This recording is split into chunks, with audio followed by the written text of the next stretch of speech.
নমস্কার বন্ধুরা, কেমন আছো? আশা করি সকলেই ভালো আছো। আজ আমি চলে এলাম নতুন একটা ব্লগ ভিডিও নিয়ে। আজকে আমি বানাবো কচুর গাঁটি দিয়ে একটা সুন্দর রেসিপি। তো দেখো বন্ধুরা কিভাবে বানায়। প্রথমে এক এক করে কচুর গাঁটিগুলো ভালো করে ছিলে নেব। বন্ধুরা ভিডিওটা ভালো লাগলে লাইক কমেন্ট শেয়ার করবেন। এবার আমি কচুর গাঁটিগুলো জল দিয়ে ভালো করে ধুয়ে নেব।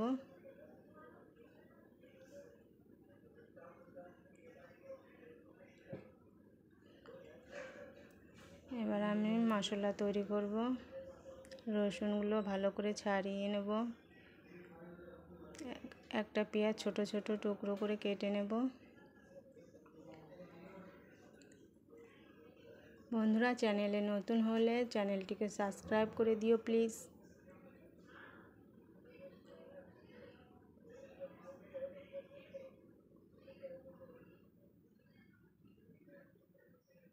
এবার আমি টমেটোটাকেও ছোট ছোট টুকরো কেটে নেব।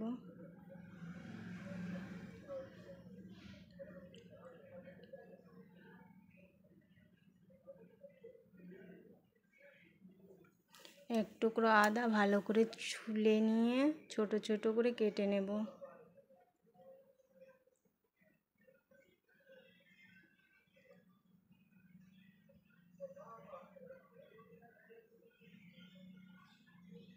এবার আমি মশলাটা তৈরি করে নেব। শুকনো লঙ্কা, পেঁয়াজ, রসুন, আদা একসঙ্গে বেটে নেব।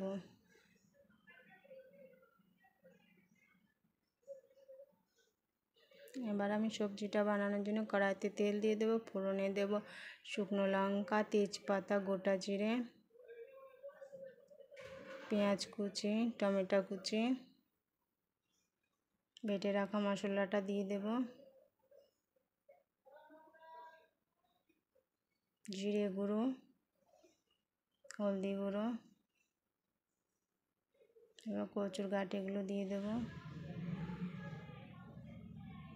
স্বাদ অনুসার লবণ, সামান্য পরিমাণে জল দেব।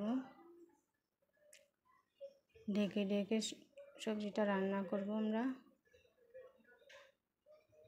দেখো বন্ধুরা সবজিটা ভালোভাবে গলিয়ে গেছে। এবার আমি নামিয়ে নেব।